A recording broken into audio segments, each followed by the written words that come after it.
שמי חנוכה הנרס הללו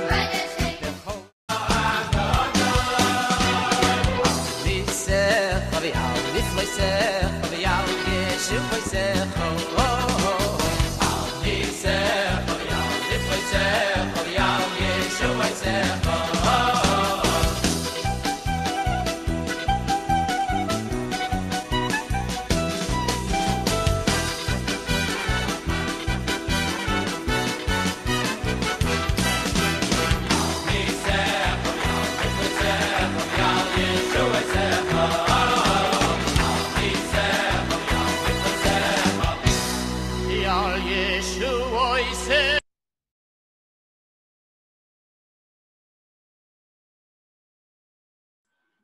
Bienvenue à tous, Brouchim Habayim ce soir pour un nouveau shiur sur les Chot Chanukah, Baruch Hashem. Donc évidemment, on va attendre 2 petites minutes le temps que plus de gens doivent arriver, Bezrat Hashem. Donc les questions, on va pouvoir les poser par écrit.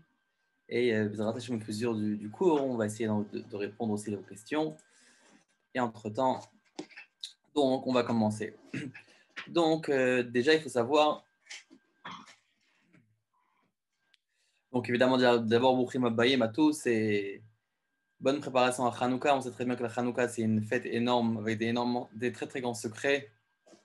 Et lorsqu'on parle de la fête de Hanouka, évidemment, on parle aussi de la fête qui se cache derrière Hanouka. On sait très bien que tout le Inyan de Hanouka, c'est que les Vanim, les Grecs ont voulu nous mettre la Shricham Toratecha ou la Viram Mechukeretzonecha, Kadosh Baruch Hu. Donc nous a mis dans une situation pareille. On devait donc faire face aux Grecs, que évidemment avec la philosophie grecque, quand on dit Chorma bagoim ta'amin, Torah begoim al ta'amin, que si on te dit que là il y a une Chorma chez les goïm, oui c'est vrai qu'il y a une Chorma, mais est-ce qu'il y a une Torah? Ça non. Quelle est la différence entre Chorma et Torah? Après apparemment Chorma et la Torah sont exactement la même chose, parce que pour étudier la Torah, il faut tout simplement avoir de la Chorma et pas simplement ça, étant donné que la Torah c'est Chorma d'Akadosh Baruch Hu, donc c'est aussi Chorma. C'est exactement la différence. C'est qu'en vérité, la Torah et la Chorma sont deux choses différentes. La Chorma, c'est une Chorma, ça peut chez tout le monde. Et par contre, la Torah, c'est la Chormat Hashem, c'est la Chorma de Dieu. Donc, il y a le côté divin qui est à l'intérieur de la Torah, qui fait de la Torah la Torah. C'est exactement la différence entre Chorma et Torah. Évidemment, lorsqu'on étudie la Torah, on va activer la Chorma. Mais concrètement, on parle d'un aspect de Chorma beaucoup plus profond. Et comme on sait très bien que le miracle de Hanouka, évidemment, on a eu la victoire, la grande victoire entre les Bnei Israël, donc les Hashmonaïm plus exactement, et les Grecs, et avec donc miraculeuse, avec Hanouka, comme on sait très bien, mais en tout cas, nous avons aussi donc le miracle de la fiole d'huile qu'ils ont cherché énormément jusqu'à qu'ils n'ont pas pu trouver donc cette fiole d'huile qui contenait le shemen qui était Khatoum Bechotamo Shel Kohen Gadol. C'est quoi cette huile-là qui était Khatoum, donc qui était scellée avec le tampon du Kohen Gadol? C'est qu'on parle en vérité, shemen, on sait très bien que c'est le niveau de Chochma. Et Khatoum Bechotamo Shel Kohen Gadol, ça veut dire en vérité que cette Chochma-là, elle devait donc tamponner, c'est-à-dire qu'il y avait donc ce profond de la Chochma qui devait être on va dire, sauvegardé et protégé. Tandis que donc, les Grecs ont voulu donc, abîmer notre Chorma. L'huile en général, c'est Chorma. Mais nous, justement pour faire face aux Grecs, on devait chercher la Chorma qui était Khatoum Bechotamo Shel Kohen Gadol, c'est-à-dire vraiment le fondement de la Chorma, la profondeur de la Chorma, qui est en réalité la Chormat Hashem. Et donc en réalité, ce côté divin qu'on retrouve à l'intérieur de Hanouka est très très élevé. C'est pour ça, quand on le verra bientôt, quand on va commencer la halachot, on verra qu'on a dans plusieurs minagim qui sont très différents que ceux de Purim. Purim, on met en valeur plus ce côté matériel des choses, tandis qu'à Hanouka, on met plus le côté spirituel en valeur.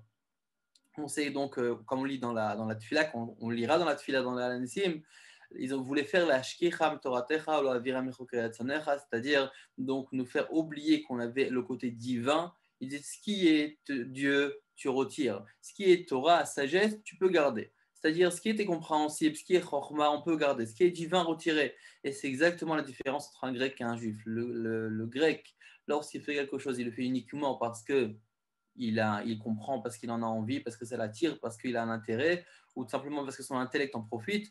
Tandis que le juif, le fondement du juif, c'est que d'abord on fait parce qu'Akadosh Baruch Hu demande. On a le côté divin qui passe en premier, et ensuite, nous, on doit activer. Donc, c'est ce côté Emouna qui est très, très profond chez le Béné Israël, et c'est ça que les Goïm, donc les Grecs, à cette époque-là, voulaient retirer. Et évidemment, lorsqu'on parle de Hanouka, donc cette histoire se répète à l'intérieur de nous-mêmes, et étant donné qu'elle se répète, donc on doit chercher le grec qui est à l'intérieur de nous, c'est-à-dire cette partie-là intellectuelle, cette partie-là qui va être qui va finalement nous limiter notre émouna, limiter notre vékud avec Kadosh Baruch Hu, et mettre de côté, et à ce moment-là, mettre en valeur le côté des Bnei Israël, c'est-à-dire le lien du juif, le lien de la émouna, de la neshama, de la chokhmat Hashem, pas chokhmat stam, mais Torah chokhmat Hashem, qu'à ce moment-là, on dira chokhmat, donc bagoïm ta'amin, Torah al ta'amin. Mais quand on parle de Israël, évidemment, si on dit Torah Israël ta'amin, évidemment, étant donné que c'est le fondement même du peuple juif. Donc maintenant, on va commencer le shiur sur Hanouka. C'est un shiur qui est très particulier. On va essayer de passer en revue rapidement les halachot et les minagim qui pourraient être des fois connus, mais souvent oubliés. Et il y a souvent des détails comme ça que vous allez apprendre, que vous allez voir que ce n'est pas toujours si simple que ça. Donc on va commencer. Donc on va dédier le shiur pour la Ilunishma Datar Bat Avraham Berachel, Mishpachat Gez. Et évidemment, pour ceux qui ne sont pas encore inscrits, si vous pouvez noter ce numéro-là, donc, et Bezrat Hashem m'envoie inscription à ce numéro, et vous recevrez les shiurim donc directement dans votre téléphone, comme ça, et pour profiter aussi d'autres shiurim en direct et recevoir les shiurim qui sont diffusés. Donc, Bezrat Hashem. Donc, le sujet du jour, évidemment, c'est Hanouka de manière générale, et plus particulièrement, on va s'arrêter sur la ligne de la Hanoukia, sur l'ambiance, c'est-à-dire les choses que nous avons le droit, oui, de faire, qui est différente toute l'année, évidemment, qui est tourné qu'un côté Yom Tov, un côté de Simcha qu'il y a dans Hanouka, et évidemment les différentes coutumes. Alors, comme d'habitude, on lit un petit peu de texte, et ensuite, on va passer plus au côté pratique de la halacha. Donc, venez, on lit ces petits textes-là qui est dans la Masechet Shabbat, en vérité, qui correspond directement avec le nian de Hanouka. Maï Hanouka, la Gemara pose la question. Qu'est-ce que c'est Hanouka? Des Tano Rabbanan, nos sages ont enseigné. Bechafé Bikislev Yomed Hanouka, Tmania Inun Dela le Mispar Behon ou Dela lit Anot Behon. Donc ces 8 jours-là de Hanouka, c'est un moment, donc ces jours-là, on ne fait pas de misped, donc on n'est pas en train de faire un despédim pour les gens qui sont partis, et aussi on ne jeûne pas ces jours-là. Donc déjà, on voit l'aspect de Yom Tov dans ces jours-là. Maintenant, la Gemara raconte. Lorsque les Yevanim sont arrivés dans le Echal, dans le Bet Amikdash, on parle donc dans le second Bet Amikdash, ils ont impurifié toutes les huiles qui étaient dans le Echal. Donc chez Gavru Malchut Bet Hashmonaï, et donc les Bet Hashmonaï ont décidé de faire face aux Grecs et sont battus contre les Grecs et ont gagné la guerre. Batku velomatsu, ils ont cherché, ils n'ont pas trouvé la parechat shel shemen, seulement un petit fiole d'huile, shayamunar bechotamo shel Kohen Gadol, donc une petite fiole d'huile qui était signée et tamponnée par le Kohen Gadol. Velo ayabo laladlik yom echad, et la quantité ne suffisait uniquement pour allumer et pour que la Hanoukia tienne, à ce moment-là c'est le menorah, pas la Hanoukia, pendant un seul jour. Naasabones veidliku menu shmona yamim, il y a eu un miracle et la menorah a brûlé durant 8 jours. Les Shana Cheret, donc l'année suivante, Kvaum, Ava, Saum, Yamim, Tovim, Be'alel, Voda. Ils ont donc les Chachamim fixé que ce sera un jour de Hallel, donc de remercier Akadosh Baruch Hu, de glorifier Akadosh Baruch Hu, de le remercier pour le miracle qu'il a fait. Donc ça, c'est la Gemara, donc évidemment, c'est direct Hanouka.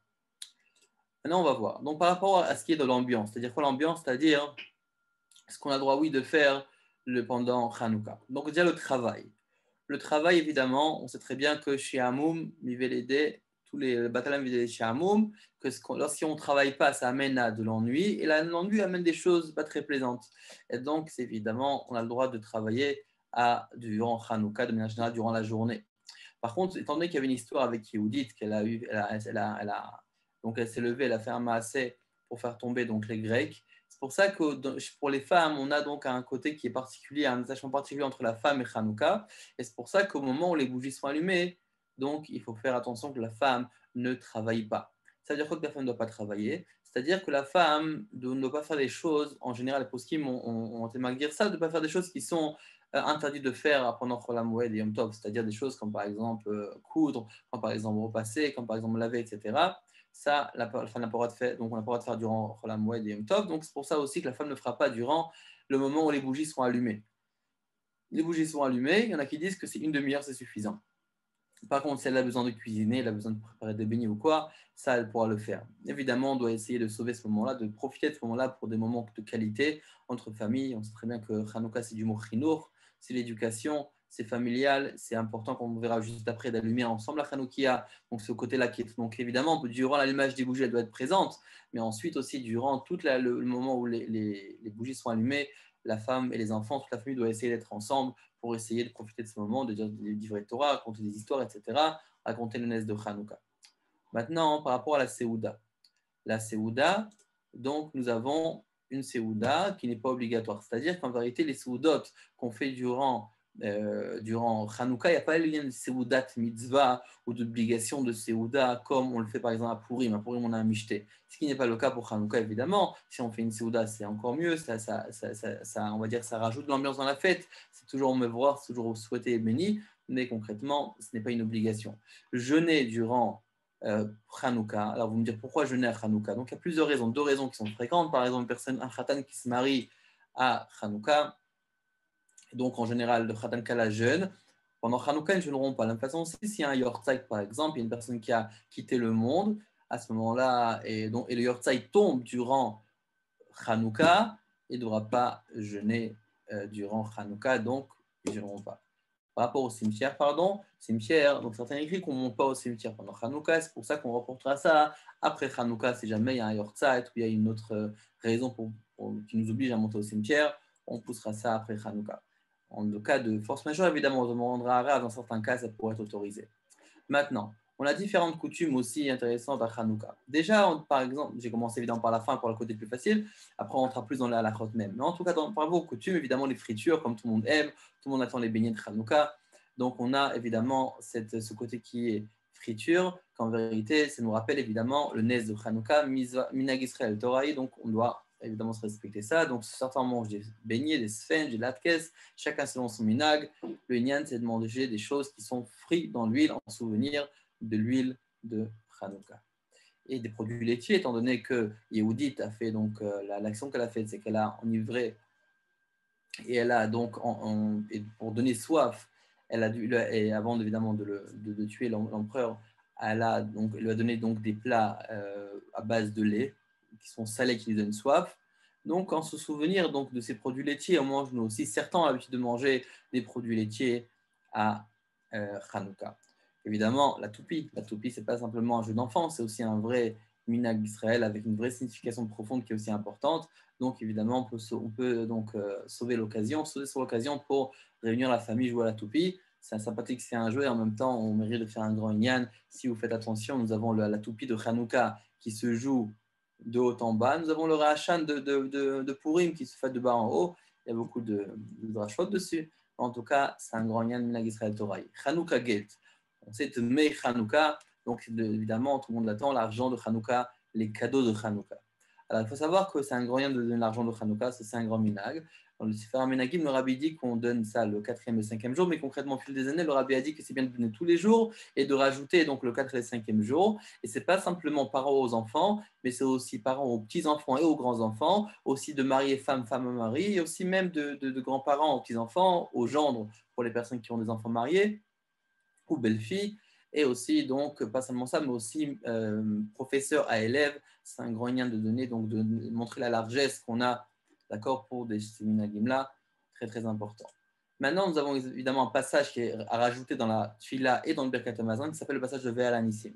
En Ve'alanissim, évidemment, ça nous marque. Donc, nous avons 2 fois Ve'alanissim qu'on dit dans l'année, une fois à Hanouka, une fois à Purim.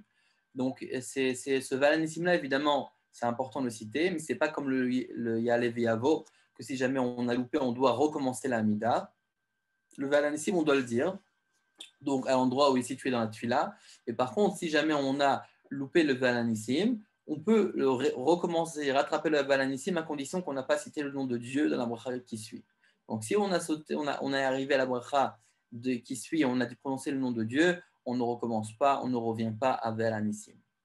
Ok, maintenant par rapport à Birkat Hamazon, c'est un peu différent. Évidemment, on doit le dire en son temps, donc où il est fixé dans le Siddur, mais ensuite, une personne qui n'a pas pu le prononcer, alors à ce moment-là, au moment où il fait tous les Arachaman qu'on récite dans le Birkat Amazon, là-bas il pourra dire Rachaman ou Yasalan Nissim, etc. Et à ce moment-là, il dira le Van Nissim. Regardez bien dans les Sidurim, c'est écrit le Nusar qu'il faut répéter au cas où on a loupé, donc, et comment le réciter dans la partie de Ve'ar Rachaman.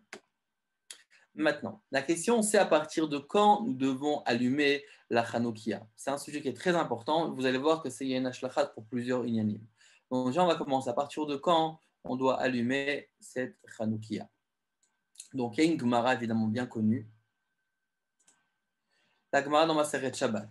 La Gemara nous dit mitzvata mishtishka achama achetichle regel minashuk, c'est-à-dire que la mitzvah commence à partir du moment où le soleil s'est couché et ça jusqu'à que tichle regel minashuk, c'est-à-dire qu'il n'y a plus personne qui est dans le marché. Alors vous allez me dire, ça veut dire quoi que personne n'est dans le marché? Étant donné qu'à Hanouka, nous avons un élément très important qui s'appelle Pirsum Menissa, qu'on doit dévoiler, révéler la lumière et qu'on doit donc propager le miracle de Hanouka. Donc, ça s'appelle Pirsum Menissa, on met Farsem Pirsum, c'est-à-dire les Farsem diffusés, publiés, Nissa, le Nes, le miracle. C'est pour ça que nous avons donc une importance d'allumer les bougies au moment où il y a encore des gens dans la rue qui traînent, parce qu'on veut leur montrer l'importance et le miracle qui s'est produit pour le Béné Israël. Et donc, on a une mitzvah qui commence jusqu'à jusqu'au moment où les gens marchent encore dans la rue. Ce moment-là, c'est en général une demi-heure après la sortie des étoiles. Alors, comment maintenant on est censé traduire cette phrase-là? D'abord, c'est comme coucher du soleil, mais concrètement, il y a une discussion. Est-ce que c'est coucher du soleil vraiment au début du coucher du soleil ou à la fin du coucher du soleil? Nous savons tous très bien qu'on a un temps intermédiaire entre le coucher du soleil et la sortie des étoiles. Et donc la question c'est de savoir, est-ce que c'est au début du coucher du soleil, c'est-à-dire juste au moment où le soleil est tombé, et à ce moment-là nous avons cette partie-là qui est entre nuit et jour, ou bien c'est à la fin du coucher du soleil et donc entre d'autres mots, sortie des étoiles? Alors, selon les Sfaradim, d'après la plupart des Sfaradim, on doit allumer les Hanoukia à la sortie des étoiles. Et donc faire ça après la tuila de Harvit. L'idéal, ce serait donc de préparer préalablement les bougies de Hanouka avant Harvit, si on est encore à la maison. Et ensuite, comme ça, on ne perd pas de temps. Dès qu'Harvit, on va à la synagogue, on fait la tuila de Harvit. Directement après Harvit, à la sortie des étoiles, on allume directement les bougies. Et comme ça, on est tranquille et on ne perd pas de temps pour la mitzvah. Selon le Minhag Chabad, c'est d'allumer la Hanoukia entre le coucher du soleil et la sortie des étoiles, entre Mincha et Harvit. Donc ça, c'est le moment idéal. Ça ne veut pas dire que si jamais on a loupé le temps, on ne peut pas le faire après. Évidemment, ça, on le verra juste après. Mais en tout cas, c'est le moment idéal pour allumer les bougies de Hanouka selon le Minhag. Et comme on l'a dit, jusqu'au moment où les gens sont dans la rue, c'est le moment d'allumer, comme on verra à cause du Pirsum Nissa, comme on a mentionné il y a quelques minutes. Maintenant, on va donner quelques notions à travers certaines questions. Question de temps. Oui, c'est le cas qu'on... Je voyage ce soir, puis j'allumer plus tôt. Alors, une personne, le Shulchan Aruch nous dit que ici une personne voyage, donc, et n'aura pas la possibilité d'allumer la Hanoukia, donc le soir, et donc il est encore en plein jour, qu'est-ce qu'il doit faire? Il pourra allumer la Hanoukia plus tôt, mais pas plus tôt que Plag Amincha. Plag Amincha, c'est une heure et quart proportionnelle avant le coucher du soleil. Plag Amincha, il faut voir dans le calendrier, Plag Amincha, c'est le moment où on peut allumer les bougies de Hanouka. Ça correspond à une heure et quart, à peu près proportionnel étant donné que l'été et l'hiver ça change, et on peut allumer. Évidemment, c'est au cas de force majeure si on ne peut pas le faire après. Dans ce cas-là, il faut faire attention qu'étant donné que la lumière doit éclairer jusqu'à Tichle Regel Minashuk, jusqu'au moment où les gens sont encore dans la rue. À l'époque, c'était une demi-heure après, jusqu'après la sortie des étoiles. C'est pour cela qu'il faut mettre une quantité d'huile assez importante pour que l'huile brûle jusqu'après une demi-heure après la sortie des étoiles. Donc, c'est quand même beaucoup d'huile. Il faut une heure et quart avant le coucher du soleil. C'est pas mal de temps, mais il faut faire attention à ça. D'accord? Deuxième question. J'ai du retard, quoi faire? Une personne maintenant qui a eu du retard et qui n'a pas allumé les bougies de Hanouka, qu'est-ce qu'il doit faire? Est-ce qu'il peut allumer ou pas? Du retard, comme on l'a dit, ça veut dire au-delà du temps qu'on a décrit juste avant. Donc, selon les Chabad, à partir de la fin entre le Shkia et Tzedek Chavim, entre le coucher du soleil et la sortie des étoiles, ou selon le Sfarad, à partir de la sortie des étoiles. Si on a dépassé ce temps, qu'est-ce qu'on doit faire? Alors, on peut toujours allumer. On peut toujours allumer, car, encore une fois, étant donné qu'il y a encore déjà deux raisons à cela. Principal, déjà, aujourd'hui, le temps de Regal Menachok se fait tout. Ça veut dire aujourd'hui, il y a l'électricité qui est venue, donc les temps ont changé énormément. Même qu'à priori, on doit garder donc, les horaires que les Chachamim ont fixés, comme on l'a mentionné juste avant. Malgré ça, il y a quand même cet élément-là qui est, il y a encore le pire Soumenissa. Et aussi aujourd'hui que beaucoup d'entre nous allument à la maison, dans la maison même. Donc, on a la famille qui fait déjà Pirso Menissa. On ne va pas ici mentionner la marloquette qu'il y a dans la Gemara à ce sujet-là des Rishonim, mais concrètement, nous avons donc cette idée-là qui nous dit qu'on peut allumer concrètement toute la nuit à partir du moment où il y a encore des gens. Alors, ces gens-là, de qui il s'agit? Si on allume à la maison, vous allez me dire personne de l'extérieur regarde. C'est pour ça qu'il va falloir faire attention, comme on verra juste après, de le faire avec des présences de personnes. C'est-à-dire, et là, on va enchaîner directement avec la prochaine question, jusqu'à quelle heure avons-nous le droit d'allumer? Jusqu'à quelle heure? Jusqu'à Alot Hashachar, jusqu'à l'aube. Donc, on a Alot Hashachar et Netzachama. Donc, Alot Hashachar, c'est le premier, on va dire, degré où le soleil commence à sortir, où le jour commence à apparaître. Il faut voir dans le calendrier l'aube. Évidemment, le temps change en fonction de l'endroit. Le temps en France, c'est la même chose qu'en Israël ou aux États-Unis. Donc, il faut faire chacun en fonction de son calendrier. Mais en tout cas, une personne qui rentre donc tard à la maison et veut allumer la Hanoukia et a dépassé le temps donc idéal pour allumer, il se trouve un peu dans un problème car si maintenant tout le monde dort et aussi sa famille dort, donc il y aura un problème quand il va faire pour allumer. C'est pour ça qu'on propose le Mishnah Berurah nous dit d'aller même jusqu'à réveiller une des personnes de la maison pour qu'au moins qu'il y a Pirso Menissa. Alors, si maintenant une personne n'a pas fait ça, il y a une grande discussion si oui, sinon on peut allumer avec bracha ou non. D'après le Rav Ovadia Yosef, on peut oui allumer toujours avec bracha car finalement il y a Pirso Menissa pour moi-même. D'après beaucoup d'autres poskim, ça fait brachot laquelle à cause de la marloquette. Donc en deux mots, on rentre dans de grandes discussions. Est-ce qu'on peut faire oui la bracha ou non? Donc en deux mots, une personne qui rentre tard à la maison et il n'a pas encore allumé la Hanoukia, il peut toujours le faire jusqu'à l'aube, mais il doit essayer, s'efforcer de le faire avec une autre personne présente et à ce moment-là, il pourra tranquillement le faire avec une bracha. Si vous avez des questions, vous avez le chat pour le faire et vous attachez, on essaiera de répondre. Autre question dans le temps, qu'est-ce qui se passe avec Shabbat?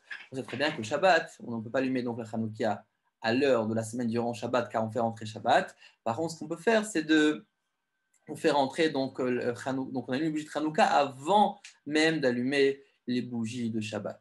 Donc là, ce qu'il faut faire attention, c'est encore une fois de laisser allumer les bougies assez longtemps pour que ça dure jusqu'à une demi-heure après la sortie des étoiles.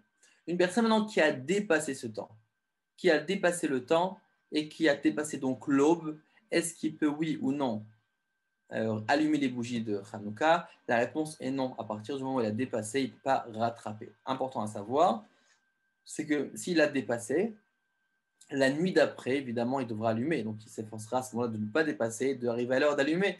À ce moment-là, il ne rattrapera pas donc, les bougies précédentes, c'est-à-dire qu'il ne devra pas allumer la quantité de bougies qu'il devait allumer la veille, mais la quantité du jour. Il a vraiment raté donc le jour qui est passé. Un exemple, une personne qui allume le premier jour, il a oublié d'allumer le premier jour, pardon, il arrive le deuxième jour de Hanouka, il doit allumer 2 bougies, pas une bougie. D'accord, il ne dira pas, étant donné que moi, mon compte, je suis au premier jour, je dois allumer une bougie. Non. Et on fait en fonction de tout le monde, et donc il allumera 2 bougies comme tout le monde, malgré qu'il a loupé la première bougie. Maintenant, parlons un peu plus de la Hanoukia en soi. La Hanoukia. La Gemara nous dit comme ça. Amar Ravuna. Ravuna nous dit Aragil Bener Avian Nebanim Tamid Chachamim, celui qui a l'habitude du nerf. C'est quoi l'habitude du nerf? Celui qui est Mehader, celui qui embellit la lumière, celui qui fait attention à cette lumière, qui lui accorde l'importance, il aura des Banim Tamid Chachamim. Là-bas, les commentateurs nous disent qu'il s'agit de. C'est quoi Ner? Ner Mitzvah Vetora Or. On parle en vérité d'une bougie, de la bougie de Hanouka et la bougie de Shabbat. Donc, une personne qui fait attention à la bougie de Hanouka et de Shabbat, mais pour nous on parle de Hanouka, donc on va sur Hanouka, il aura des enfants avec des Chachamim. Une fois on avait mentionné, on le mentionnera encore une fois ici, c'est peut-être intéressant pour tout le monde à savoir, si déjà on parle de Torah et de la Hanoukia, peut-être qu'ensuite on parlera aussi un peu plus du Kesher qu'il y a entre les deux, mais en tout cas, il était dit que Amaravuna Ragil Bener, celui qui fait attention à la lumière, il aura des enfants avec des Chachamim. Alors, beaucoup ont dit qu'en réalité, comment ils ont expliqué cette phrase-là, à part le sens simple qu'on parle de Hanouka et de Shabbat, c'est qu'en réalité, Aragil Bener, une personne qui est à la maison, il allume la lumière la nuit, c'est-à-dire il fait attention à allumer la lumière la nuit pour qu'il puisse, toute l'année en général, pour qu'il puisse étudier la Torah. C'est-à-dire que finalement, il montre un bon exemple à ses enfants. De vraiment, il se voit le soir est là, et au lieu d'aller dormir ou de faire des choses qui sont pas vraiment beaucoup d'importance, il ouvre un livre, il essaie d'étudier. Peu importe, chacun à son niveau. Chacun à son niveau, chacun essaye de lire et d'étudier. Mais en tout cas, il est en train donc il investit, il montre l'exemple. À ce moment-là, évidemment, pourquoi? Parce que finalement, cette personne-là, elle veut et elle essaye au maximum de donner le bon exemple pour ses enfants, pour sa famille. Et donc, automatiquement, le meilleur exemple, c'est ça qui fait la marque et c'est ça qui va faire en sorte que ses enfants sont vraiment Tamidei Chachamim. Donc, on continue. Maintenant, on voit dans la Gemara qu'il y a ce sujet-là dans Hanouka de Me'adrin mina Me'adrin. C'est-à-dire qu'on a ceux qui peut faire la mitzvah machinalement, on va dire du premier degré. Ensuite, on peut monter, on peut arriver à Me'adrin et Me'adrin mina Me'adrin. Ça veut dire vraiment faire le top du top. Et il y en a très très présent à Hanouka. Alors, on va donner quelques petits points. Par exemple, déjà dans la écoute, dans la qualité des bougies. On peut s'acheter des bougies, on peut vraiment investir dans une qualité qui est plus grande. On verra après qu'est-ce qui est mieux et dans quoi allumer et comment. Deuxième point aussi, il y a le lien de la Chanoukia, de se procurer une belle Chanoukia. D'accord. Donc, plus mieux on investit dans la mitzvah, plus c'est vrai qu'on a vu des grands tzadikim qui allumaient, aussi le rabbi qui allumait donc la Chanoukia, donc vraiment dans des Chanoukia très très simples.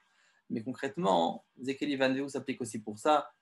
Le rabbi aussi l'a mentionné plusieurs fois que c'est aussi le lien d'acheter une belle Chanoukia. Si on peut s'acheter une Chanoukia en argent, pourquoi pas? C'est vraiment le fait d'embellir la mitzvah. Et évidemment aussi, c'est par rapport à la quantité des bougies, car selon dans la Gemara, ça a rapporté qu'on pourrait se contenter à la base d'une seule bougie par jour, mais évidemment qu'on a Mahadrin et Mahadrin, à ce moment-là, on rajoute et on fait en fonction, comme on fait la plupart des gens, on allume le nombre de bougies en fonction du nombre de jours de la fête.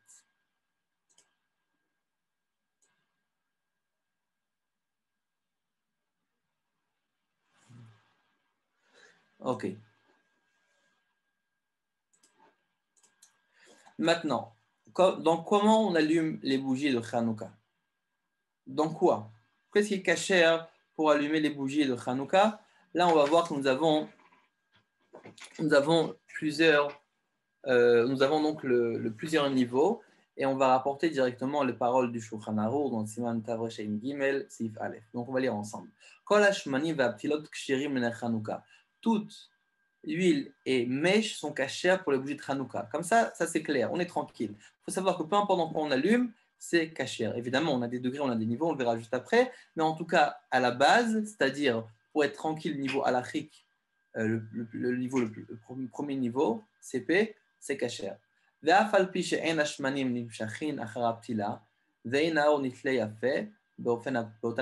même si on voit que la mèche a du mal à absorber l'huile, cette huile-là particulièrement, et on voit que donc la flamme n'est pas très jolie et que concrètement ça ne prend pas bien, malgré ça, c'est caché. En donc tout ce qui s'allume, mèche, etc., c'est caché pour la Hanoukia pour allumer. Et donc, bon, évidemment, on a des petites ailes à droite à gauche, par exemple, si le composant n'est pas caché, si c'est un mélange de lait et de viande, etc., on ne va pas rentrer dedans, mais de manière générale, toutes les autres mèches sont cachées pour allumer la Hanoukia. Maintenant, qu'est-ce qu'il dit le Rama? Mais c'est mieux d'allumer dans l'huile d'olive. S'il n'a pas maintenant de l'huile d'olive qui est facile à trouver, mitzvah bishmanim shoramzar venaki, c'est bien de prendre, c'est mitzvah de prendre de l'huile que la lumière est pure et propre. Donc, en deux mots, ce qu'on a ici, un principe. Déjà, première règle, c'est que toute huile et toute mèche sont cachères pour allumer la Hanoukia. Il n'y a pas de souci avec ça. Deuxième point qu'on a important, c'est que une personne qui a donc de l'huile d'olive, c'est mitzvah, mais la moufar, c'est beaucoup mieux. Ok, maintenant, si on n'a pas d'huile d'olive, à ce moment-là, on peut faire autre chose. Maintenant, il faut savoir que donc, il y a plusieurs évidemment de qualités d'huile d'olive. Évidemment, meilleure qualité on prend, mieux c'est. On a aussi le concept de shemen lamaor. C'est quoi? C'est l'huile qui est faite pour allumer, uniquement pour allumer, donc elle n'est pas consommable. Il faut savoir que cette huile-là, même qu'elle est cachère, pas de souci pour allumer la Hanouka, comme on vient de le dire, mais il y a quand même un petit avantage, un petit plus d'utiliser donc de l'huile qui est aussi buvable, qui est mangeable, donc qui est consommable. Et donc, une personne qui a la possibilité de le faire, donc c'est bien d'être méadère, d'acheter de l'huile d'olive qui est consommable. D'accord? Ça, c'est le deuxième point. Notre minaganou, c'est donc de Chabad, c'est d'allumer avec l'huile d'olive évidemment, et de prendre une bougie de cire ou de cire d'abeille encore mieux, pour le shamash, donc pour celui qui va nous servir d'allumer les autres bougies, comme on le verra juste après. Une signification à ça, pourquoi on prend deux, pourquoi on n'allume pas tout à l'huile d'olive, il y a plusieurs raisons. Une des raisons, c'est pour démarquer encore plus la différence qu'on a entre donc, la Hanouka en général et le shamash. Comme on le verra juste après, nous avons deux choses. Nous avons donc les bougies de Hanouka et le shamash, et on ne doit pas les confondre. Et donc, c'est une des façons de le faire. Donc, c'est que le shamash soit en bougie et que le reste soit en huile d'olive. Une personne maintenant qui n'a pas d'huile d'olive, le mieux c'est de prendre une bougie de cire tout simplement, car ça apporte aussi une belle lumière, une belle flamme, et donc ce sera aussi valable pour les bougies de Hanouka. Maintenant, à quelle taille et comment disposer la Hanoukia? Regardez dans le dessin, nous avons ici donc quelques petites règles. Première règle, l'idéal, évidemment on parle dans l'idéal, ce serait de mettre la Hanoukia plus élevée de 3 tfachim, qui correspond aujourd'hui à 24 cm, et moins haut que 80 cm ou 10 tfachim. Donc entre 3 et 10 tfachim, entre 24 cm et 80 cm. Lorsqu'on parle d'une hauteur, on se réfère uniquement aux flammes, pas à la Hanoukia même. Certains parce qu'ils vont voulu dire que c'est aussi la Hanoukia. Concrètement, la majorité disent que ce n'est pas la Hanoukia, on parle uniquement des flammes, donc il faut que les flammes soient placées entre 24 cm et 80 cm. Maintenant, il y a aussi donc ça, c'est évidemment, c'est les khatrila, ce qu'on doit faire a priori. Il faut savoir que dans une choule, lorsqu'on allume la Hanouka dans une choule, donc la synagogue, là, on fait exprès de la mettre plus haut, car c'est vraiment pour Persouminissa. La choule, personne ne s'acquitte, et automatiquement, on peut la mettre, oui, en hauteur. Mais à la maison, on essaiera de le mettre. Évidemment, les significations kabbalistiques très profondes, mais ça, c'est le Inyan, c'est aussi rapporté dans la. Maintenant, il y a une façon que, si on l'a, d'allumer des bougies, que si on le fait, ce n'est pas valable, c'est si on le met au-delà de 20 amot. C'est quoi 20 amot? Ça correspond, d'après Avraham Khamenei, à 9,60 m. Donc, si on le met à cette hauteur-là, ça ne sera pas valable. Alors, vous allez me dire, mais qui a un plafond de 9,60 m? Non, c'est une vraie question. Alors, on le verra juste après. Avant ça, où placer la Hanoukia? Le Shulchan Aruch nous dit qu'il faut le placer c'est-à-dire vers l'extérieur de la maison, c'est-à-dire qu'on le met à la porte de la maison qui donne Reshut Harabim. Le Ramo là-bas sur place nous dit qu'aujourd'hui, si on a des léoumotes, c'est-à-dire les peuples qui nous sont un peu, on va dire que ça va attirer les mauvais voisinages. À l'époque, c'était plus courant où les gens ils voyaient qu'il y avait un juif et donc ça pouvait les mettre en danger.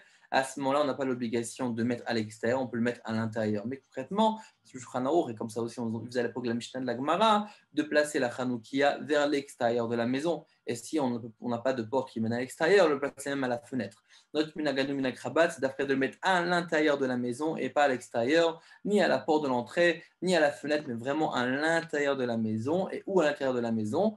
Dans une place, c'est-à-dire dans une chambre, une pièce de la maison importante, c'est-à-dire où il y a beaucoup de monde, c'est pour la salle à manger par exemple, et donc mettre là-bas dans l'épaisseur de la porte, l'épaisseur, c'est-à-dire vraiment à l'intérieur, ou bien de le rapprocher à un téphar de la porte, et qu'elle se situe donc face à la mezouza. Et c'est quand même marqué, la mezouza à droite, la Hanoukia à gauche, et talit metsuyetzet, c'est-à-dire un talit que la personne porte sur lui entre les deux. Et là, évidemment, nous avons une situation parfaite de mitzvot et entourée de mitzvot. Maintenant, où on peut voir ce nyan-là de 20 amot? Évidemment, on peut l'avoir concrètement. Personne n'y peut, on voit pas au Hachem les communautés Chabad qui essaient d'allumer partout des Hanoukiot très très grandes. Évidemment, personne ne s'acquitte de cette Hanoukia, c'est uniquement ça, donc on n'a pas vraiment de problème. Mais une personne maintenant qui décide de faire lui-même une Hanoukia aussi grande, de 10 mètres de haut, à ce moment-là, il est vraiment en problème. Il y a encore une autre situation qui pourrait vraiment poser problème, que beaucoup d'entre nous peuvent vraiment trébucher dedans, c'est évidemment lorsqu'on allume une Hanoukia en hauteur. Donc vous avez un bâtiment et nous avons donc la Hanoukia qui est placée là-haut en hauteur. Donc évidemment, la personne qui est là au 5e étage fait tout de bien, place la Hanoukia à la fenêtre comme tout le monde, c'est très très bien. Mais nous avons un problème, c'est que par rapport aux personnes qui sont à l'extérieur, qui se situent à l'extérieur donc dans la rue, la Hanoukia est beaucoup plus élevée, beaucoup plus grande du champ de vision. Pourquoi on dit que 20 amot, c'est-à-dire 9,60 m? Eh ben, si on met plus haut que ça, l'image n'est pas cachée. Hein. Parce que concrètement, c'est étant donné que tout le Inyan, comme on l'a dit, c'est au Fapir Soumenissa, et qu'on dit qu'à plus haut que 20 amot, le Aïn, l'œil, il n'est pas cholet, c'est-à-dire il n'arrive pas jusqu'à là-bas. Donc, on rentre dans un problème en fait qu'il n'y a pas Fapir Soumenissa, étant donné que la personne normale qui marche dans la rue ne s'amuse pas à lever la tête et regarder au-dessus pour voir de lui à 10 mètres de haut s'il y a une Hanoukia. Donc, ce n'est pas, on va dire, le champ de vision d'une personne. Alors, on va dire, cette logique-là s'applique aussi par rapport à ce cas. Car on voit ici que nous avons une Hanoukia, c'est vrai, elle est là, elle est présente, elle est très très haute. Et là, c'est vrai que par rapport aux gens de la maison, elle est à leur hauteur. Mais concrètement, vis-à-vis des gens, la personne fait ça pour les gens de la rue. Et le champ de vision ne couvre pas cette hauteur-là. Et c'est pour ça qu'on entre dans un problème.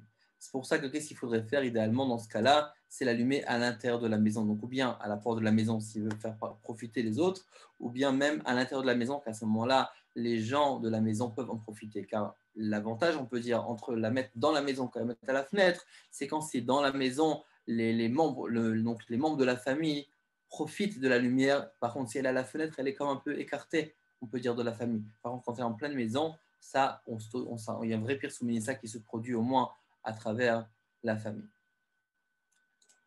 Maintenant, on va continuer. Si une personne n'a pas de Hanoukia, comment il doit disposer les bougies de Hanouka? Ou en d'autres termes, une personne qui veut se créer une Hanoukia, qu'est-ce qu'il doit faire pour que ça soit valable pour Hanouka? Alors, ce qui est important de savoir, c'est qu'on a deux. Bon, je pense que tout le monde sait ça, mais on va quand même peut-être des détails qui vont vous rajouter. C'est qu'en vérité, nous avons deux choses. Nous avons le shamash, qui nous sert d'allumer la Hanoukia, et nous avons les bougies même de Hanouka.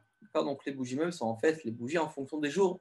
Plus on augmente aussi volaire qu'on avait de Beth Hillel, et plus on allume une bougie supplémentaire. Premier jour, une bougie, deuxième jour, deux bougies, etc. Et tous les jours, on a un shamash. Maintenant, ce shamash-là, il faut savoir qu'il doit être surélevé, on en parlera après. Mais en tout cas, les bougies même. Les bougies même, c'est très important qu'elles soient vraiment alignées au même niveau. Donc, ni en zigzag, ni en rond, ni décalé, ni dans le même récipient. Par exemple, si je prends un bocal et je mets par exemple plusieurs mèches, je les allume, ce n'est pas valable. Il faut absolument qu'il y ait une séparation entre les deux. D'accord. Et c'est important aussi de faire attention, comme le vérité rapporte, et les Chéronim rapportent aussi, c'est qu'il faut faire aussi c'est important de faire attention que aussi ce soit de la même matière. C'est-à-dire que, par exemple, on prenne de l'huile, tout à l'huile, pas moitié huile, moitié bougie. D'accord. Parce qu'une personne de l'extérieur pourrait apprendre ça qu'en vérité, il y a deux personnes qui ont allumé là, ici. Par exemple, si on est le quatrième jour, comme ici sur l'image, et on allume deux bougies en huile d'olive et deux bougies et deux flammes en bougie, à ce moment-là, on pourrait se dire, attends, il y a deux personnes qui ont allumé, une personne a allumé l'huile d'olive, deux bougies, pas quatre, et l'autre a allumé deux bougies, pas quatre. Donc, c'est pour ça qu'on essaie de faire que toutes les bougies sont au même niveau 1, non pas décaler l'une de l'autre, mais vraiment alignées, aussi au même niveau, et aussi évidemment de les prendre avec la même matière. D'accord. Donc, bien tout bougie, bien tout huile d'olive, peu importe, mais en tout cas que ce soit la même chose. D'accord. Maintenant, encore un point qui est important, c'est que lorsqu'on met par exemple, des fois par une personne n'a pas de Hanouka, essaie de disposer les bougies, il faut faire aussi attention qu'ils ne sont pas trop rapprochés. Le Mishnah Berurah nous rapporte que c'est bien de laisser un etzba, c'est-à-dire 2 cm entre chaque bougie ou chaque pot d'huile d'olive qu'on va placer, d'accord, pour laisser une certaine séparation. Il faut que ça soit vraiment homogène, identique, au même niveau, comme on l'a dit, d'accord, pour qu'on démarque vraiment à la Hanoukia. Maintenant, au Hachem, quand on est une famille nombreuse, ou quand on est à la yeshiva, ou quand on a donc plusieurs personnes qui allument des amis, de la famille qui séjournent ensemble et qui allument la Hanoukia ensemble, des fois on a un problème par rapport aux Hanoukiot. On a beaucoup de Hanoukiot, d'accord, qui s'allument, et des fois on ne reconnaît pas qui est quoi, on ne sait pas combien de Hanoukia, combien de bougies il y a. S'il y a encore des Hanoukiot, c'est bien, c'est comme une mechitza, c'est la quantité de bougies bien définie. Mais si on n'a pas de Hanoukia, et des fois on a ce genre de capsules d'huile d'olive là, où déjà tout préparé, on va allumer les light comme on l'appelait, etc. Donc là, ça pourrait poser un problème, car si vraiment je les dispose comme ça et j'en mets plusieurs, on ne sait pas quel compte on a. C'est pour ça que ça a apporté dans la Chavra. On rapporte qu'il faut faire attention lorsqu'on est plusieurs allumés, d'allumer donc de manière à ce que les bougies soient bien définies, soient bien dans un endroit spécifique et qu'on ne pourrait pas extérieurement confondre ça avec d'autres bougies, c'est-à-dire de penser qu'il y a en vérité il y a plus que le compte est plus grand de ce qu'il est en réalité, mais en vérité que chacun démarque bien son territoire et démarque bien évidemment où il va allumer ses bougies, même qu'on les allume à côté, mais de manière à ce qu'on reconnaisse à l'extérieur combien de bougies on doit allumer aujourd'hui.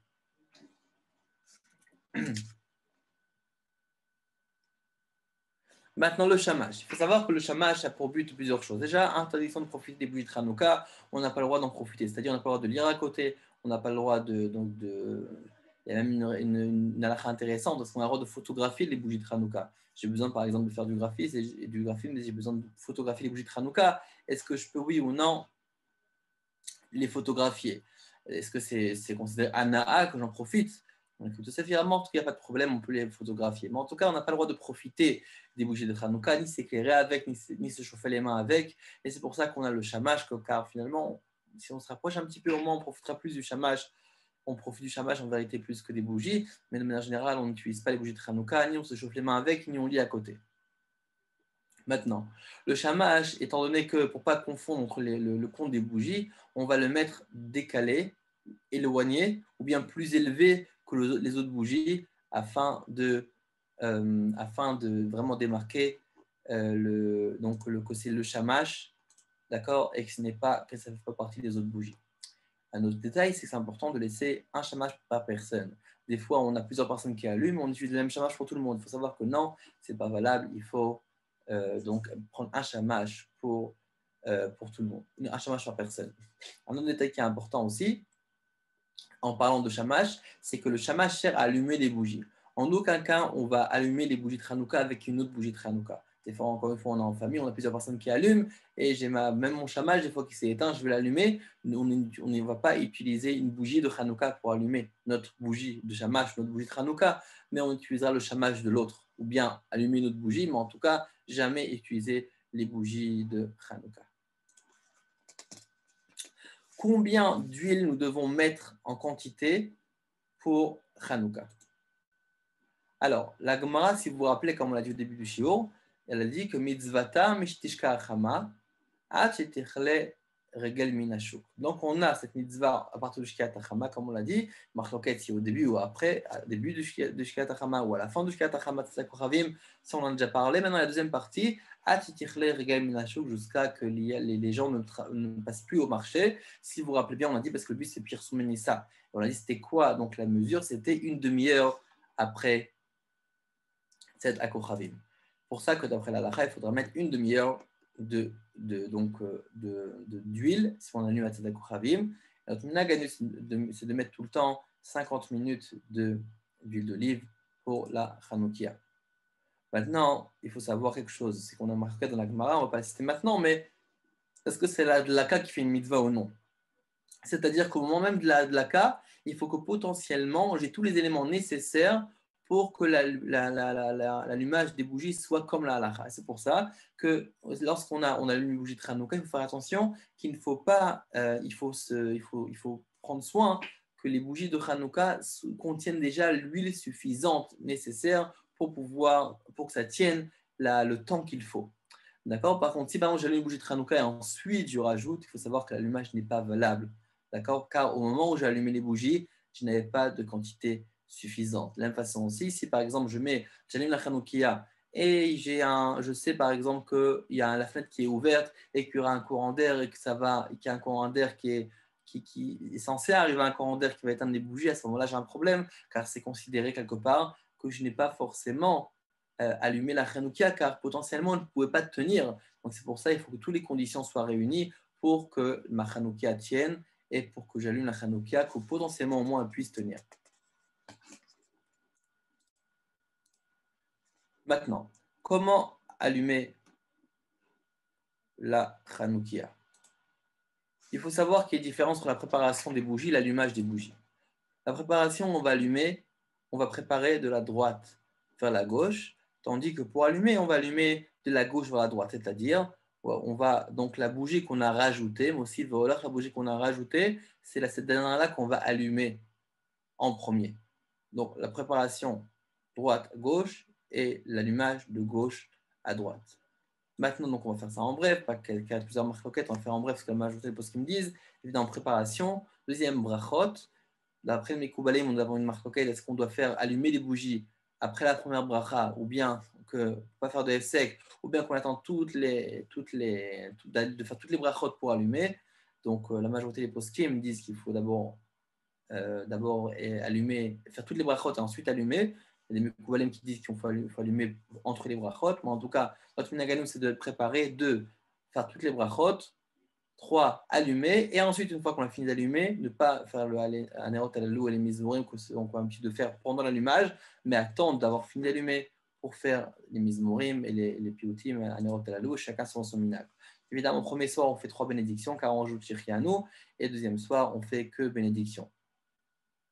Maintenant, par rapport à changer les mèches, c'est vrai que c'est important de préparer la Hanoukia, que ce soit Zekeli Van Veo, mais on n'est pas obligé de changer les mèches tous les jours. On peut utiliser les mèches de la veille, celles sont encore valables. Et donc, Sefer Menagim est rapporté qu'au contraire, le Rabbi Raya se trouvait que d'utiliser les mèches de la veille, c'était encore mieux, car elles prenaient plus facilement et avaient plus de facilité à s'allumer.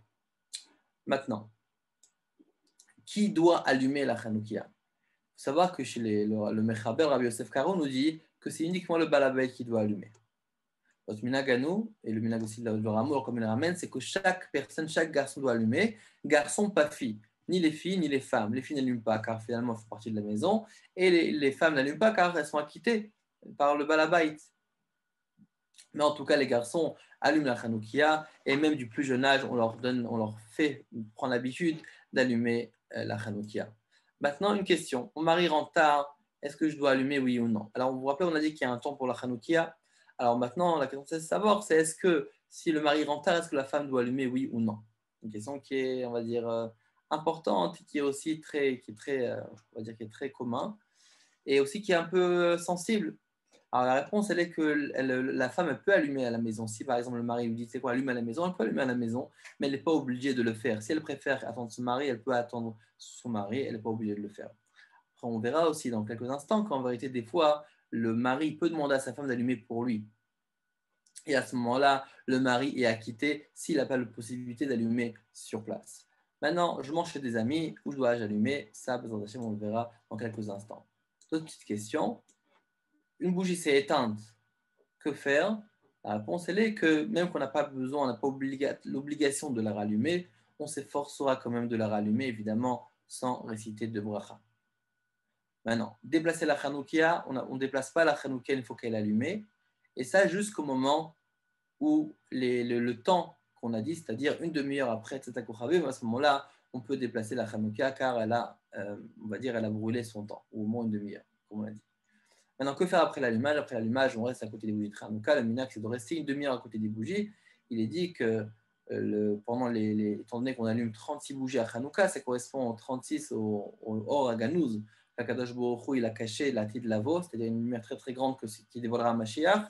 Il est dit que cette lumière-là se dévoile durant Hanouka, et étant donné que c'est une lumière qui est très grande et le monde ne peut pas la contenir, à ce moment-là, cette lumière-là est dévoilée durant une demi-heure. D'où l'importance de rester une demi-heure et, comme dit le Rabbi Rayatz, de savoir écouter ce que les bougies veulent nous raconter.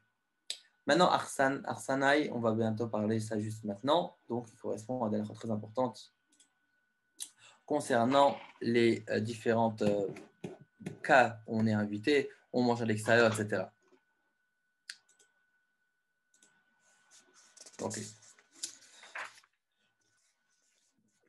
Donc déjà, il faut savoir, avant cela, que lorsqu'on allume les bougies à la synagogue, à la choule, on n'est pas quitte de ces bougies. C'est-à-dire qu'on ne peut pas se rendre quitte d'une bougie qu'on allume à la choule, étant donné que c'est niveau perso-minissa. De la même façon aussi, des fois on voit qu'on a des allumages publics, on n'est pas quitte par l'allumage public, chacun doit rallumer chez lui à la maison. Une personne maintenant qui a un magasin, donc il a un magasin, évidemment c'est bien qu'il allume dans son magasin, étant donné qu'il accomplit perso-minissa. Après, est-ce que oui ou non il va faire la bracha? Ça, évidemment, ça va dépendre. Est-ce qu'il y a oui Pirsouminissa? S'il y a un nombre, on va dire qu'il y a 10 personnes qui passent dans la rue, qui voient ces bougies, à ce moment-là, il y a oui. S'il y en a le Pirsouminissa, à ce moment-là, il peut oui faire la bracha. Encore une fois, est-ce qu'il est quitte de cette bracha? Est-ce qu'il est quitte de cet allumage? La réponse est non. Pourquoi? Car finalement, il doit donc s'acquitter là où il habite, à moins qu'il habite dans son magasin. Mais en général, on n'habite pas dans le magasin, on habite chez soi à la maison. Donc, où il mange et il dort, c'est là où il doit allumer la Hanoukia, et donc il refera la bracha chez lui à la maison. Maintenant, évidemment, lorsqu'on fait Miftaïm, lorsqu'on va allumer les bougies des gens, on va voir les gens pour allumer, évidemment, on fait la bracha avec eux. Et aussi, même si c'est dans un magasin, comme on l'a dit, c'est le minyan, on peut forcer la bracha avec eux. Et évidemment, c'est notre minyan de Pirsouminissa là qui est présent. Maintenant, il y a un cas qui est très très fréquent. C'est là où on va donc séjourner autre part, Hanouka, où on doit allumer la Hanoukia. Il faut savoir qu'on a le din dans le Shulchan Aruch de Harsan, c'est-à-dire une personne qui est invitée chez une autre personne, qui séjourne chez une autre personne, est-ce qu'il doit allumer oui ou non? Avant ça, j'aimerais souligner qu'une personne maintenant qui a laissé sa femme chez lui à la maison, et lui il se trouve par exemple au travail, on a mentionné ça en bref juste avant, est-ce qu'il doit oui ou non allumer la Hanoukia ou bien il doit laisser sa femme allumer? La réponse c'est qu'en fait, la femme évidemment peut attendre son mari pour allumer la Hanoukia. S'il va rentrer trop tard, c'est elle qui va allumer la Hanoukia chez lui à la maison, mais la vérité c'est qu'en allumant la Hanoukia chez lui à la maison, il va s'acquitter. La question, c'est est-ce qu'il va pouvoir lui ensuite allumer à son tour la Hanoukia en rentrant chez lui, ou bien on va dire, étant donné qu'il est déjà acquitté par la femme, il ne peut pas allumer à son tour la Hanoukia. La réponse est la suivante, c'est qu'en vérité, on a une discussion. Est-ce que si maintenant je refuse, je dis dans ma tête, je refuse de m'acquitter par ma femme qui est à la maison, qui allume, est-ce que je pourrais à nouveau allumer la Hanoukia en rentrant à la maison? De manière générale, il pourra, oui, allumer la Hanoukia à la maison à son tour s'il se dit ça qu'il ne veut pas être acquitté par sa femme, mais pour la bracha, là, on a un problème. Selon on va dire en général les Sfaradim, il allumera sans bracha, et selon les Ashkenazim, selon le Chabad, il pourra allumer avec bracha. Donc même que sa femme a allumé, il pourra lui aussi allumer, mais en tout cas, il doit faire à l'intérieur de lui comme un tenaille et de dire qu'il ne se rend pas quitte de l'allumage que sa femme fait à la maison. Par contre, s'il veut, c'est sûr que il peut s'acquitter par sa femme, mais on a cette idée-là qui est très très importante. Mitzvah bo yoter mi beshluchot, c'est-à-dire que c'est toujours une mitzvah plus en soi, plus que dans ses shluchim, plus que dans ses émissaires. C'est pour ça que c'est important donc de faire la ka lui-même. Donc en deux mots, il vaut mieux tout simplement arriver à l'heure à la maison pour allumer. Il vaut mieux ne pas trop tarder. Si la femme peut aussi attendre un petit peu, elle peut le faire. Mais si par exemple il rentre vraiment tard dans la nuit, et à ce moment-là, souvent sa femme va aller dormir, donc elle peut, oui allumer la voix. Donc elle doit allumer elle-même la Hanoukia. Et ensuite, lui, à son tour, ce qu'il peut faire, s'il veut lui, à son tour, allumer la Hanoukia aussi en rentrant, c'est de dire qu'il ne veut pas se rendre quitte de la ka que sa femme fait chez lui à la maison. Une personne maintenant qui dort chez une seconde personne, s'il n'a pas de chambre à lui-même, c'est-à-dire sinon on ne l'a pas réservé une chambre pour lui-même, à ce moment-là, est-ce qu'il doit oui ou non allumer la Hanoukia? Évidemment, c'est toujours mieux qu'il allume, ou bien, là, comme je dit, de participer à la mitzvah, c'est-à-dire en donnant, par exemple, un peu quelques sous pour participer à la mitzvah. Évidemment, on essaie que chacun allume. Mais en tout cas, s'il peut faire cette solution-là. Par contre, s'il a une chambre à lui-même, il est lui aussi obligation, d'après tout le monde, d'allumer la Hanoukia, car il a une chambre à lui-même, et dans ce moment-là, il peut l'allumer à côté de la chambre là où il dort. Une personne qui va à l'hôtel, il va avec sa femme à l'hôtel. À partir du moment où il va à l'hôtel, évidemment, c'est considéré comme si, entre guillemets, il avait déménagé. Et donc, sa maison n'a pas l'obligation d'avoir une Hanoukia allumée. Mais par contre, il allumera à l'hôtel. Où il doit allumer, est-ce dans la chambre où il dort ou bien là où il mange?